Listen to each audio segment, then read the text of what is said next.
always say that 450 is too much bike for average rider, including myself. So let's see how well we can ride this beast CRF450 RX.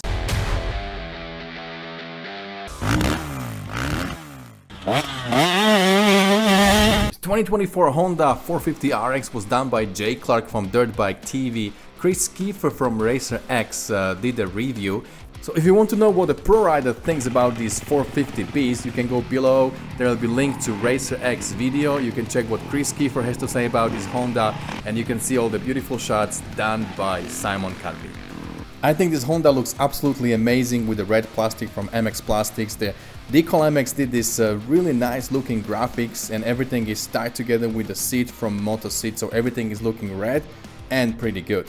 Now, you know, for this 450 RX you don't need to add a lot of power, but still there is a full FMF system, and Jamie from Twisted did the mapping on the Vortex ECU. So this bike actually comes with 3 different maps. It also has the traction control, and one of the maps has only a little bit of engine brake, and one is really aggressive.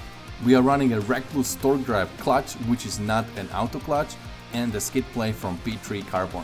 Tires are from DUNLOP, and this is a new tire from DUNLOP 8082, which is actually bi-directional. If you look at the tread, you can see that it has a scoop from one side and from the other side it's flat. So it's for a hard and a soft off-road terrain. We're gonna run it on the soft setting. Suspension is from AHM. These guys really know how to work on a Honda suspension. Back in the days when everybody was running 450X on the Baja, this was the best company that dialed the suspension really well for this off-road riding. So I'm expecting quite a bit from the suspension today.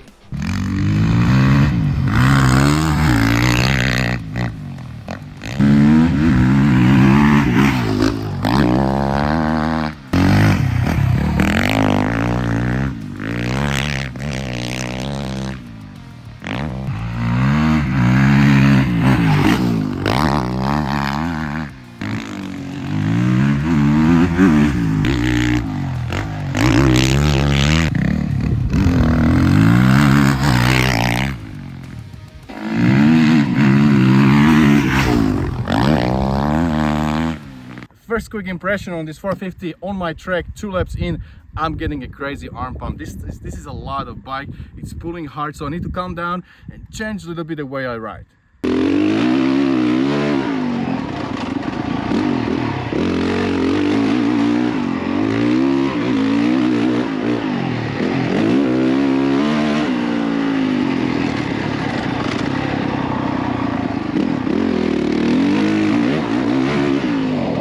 As you can see, this bike is really easy to ride. It's no problem to clear the jumps. Actually, I have to be really careful not to overshoot that jump.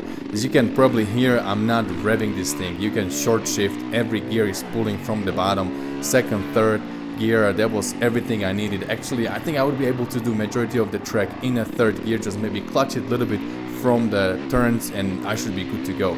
Definitely this 450 power feels so different compared to everything else I had on this track.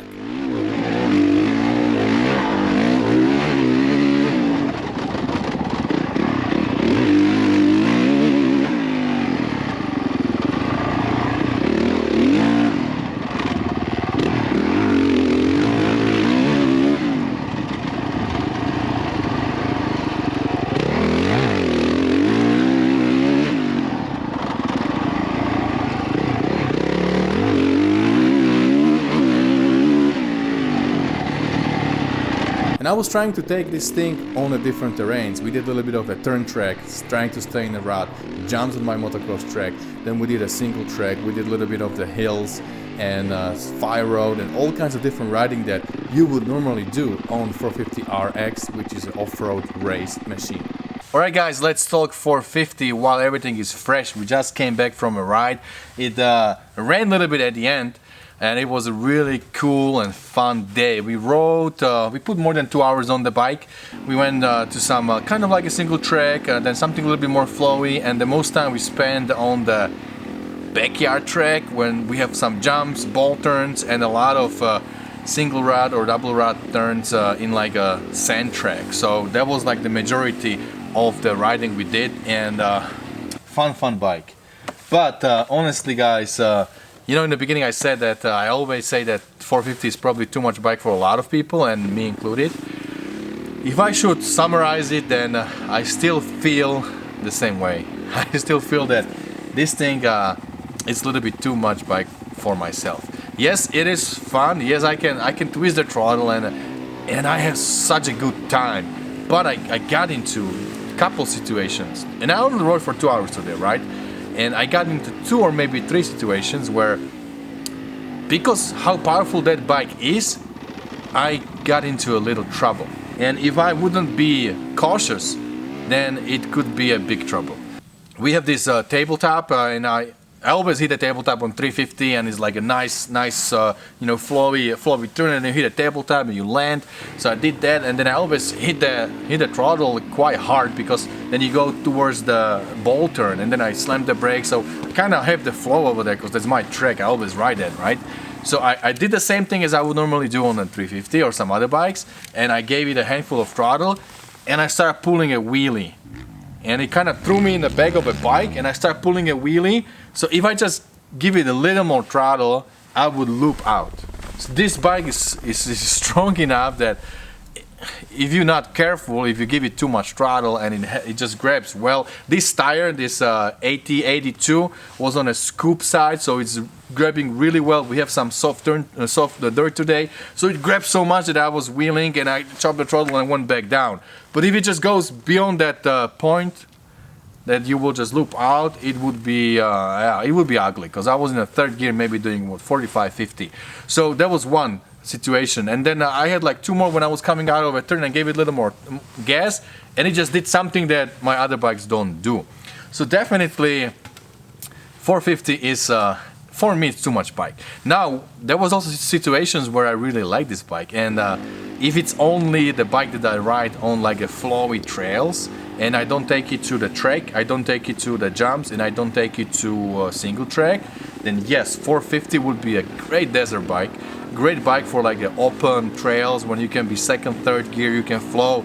That was really good. It didn't feel heavy in my hands. It didn't feel like it's too much bike to handle. Sometimes I like need to maneuver a little bit. It was all good. I had to stop and wheelie over something and move the bike, you know, in my hands, just kind of muscle it up. Not too heavy. I didn't have problem over there. That's all good. It's not too heavy. It's not too much to handle. It's not too much weight, but definitely too much power on the track. I still think that 450 is too much bike for me and for majority of you guys probably. Now I'm building 450 right now, WR450, which is going to be a desert bike. So yes, this right here, RX, is an off-road race bike, so you can also ride it on desert. This is not a pure motocross bike. I would never buy a 450 to ride motocross with. It's just too much. I will never do it. I did it when I was not experienced. Now I'm a little bit more experienced, so I know better. I know that 250 or 350 is max I can handle. So I would only buy 450 for the desert, for the dual sport, and for some open trails. Alright my friends, that's about it for today. Let me know below in the comments what you think about this video, what you think about 450, where is good to have 450, what is good to do on a 450. Share your experience and your opinion, and don't forget, whatever you do, stay motivated. See you guys later.